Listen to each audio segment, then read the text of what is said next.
What about choice? For How do you build in choice into a writing workshop when you have a full classroom here? Right. It looks like 20, maybe 25, 28 kids. How do you build in opportunities for choice? Well, it's interesting because I used to be very afraid of choice because there were so many kids, and what if I couldn't connect to the choices that they're coming up with? But you start to see that even though they have their own choice, there's common threads. And, we do spend a lot of time, generating lists and ideas, favorite people and places and activities, tough times, happy times, sad times. And then you start to see that they have common threads of their topics, even though they're the variety of them. And then they always love the share out. And we get, big class lists and things like that. And they'll appreciate, writing down other ideas that kids have I'm going to try that for my next story.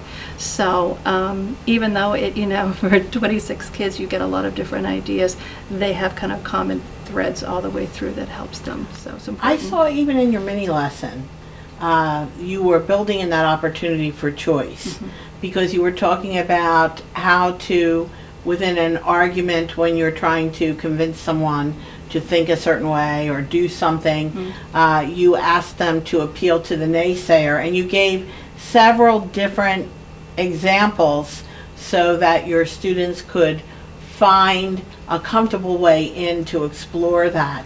Right. Does your mini lesson often look like that and explore the different options, the different choices that they can make when they write? I think it's important to do that, and even though I'll try and have my writing up there to kind of get myself thinking, it's when you get to know your own kids, their hobbies and things they love. And like today it was favorite pets. I knew who I wanted to touch upon, who was a cat lover and who was a dog lover and a bunny lover. So when you get to know the kids, again, building that community, you get to know the kids a little bit. And even get to know where they are as far as writers, so then you can touch upon someone who is maybe a little weaker in one area, and you've connected with them so that they go back and be like, oh, I get it. So when you're connecting with them, not only on topics, but also on kind of their strengths and weaknesses, where they are in the process, it just makes the transformation back into their own work a little smoother for them. So you try and kind of connect with the kids at different places. Makes such good sense. Yeah, It really does. yeah.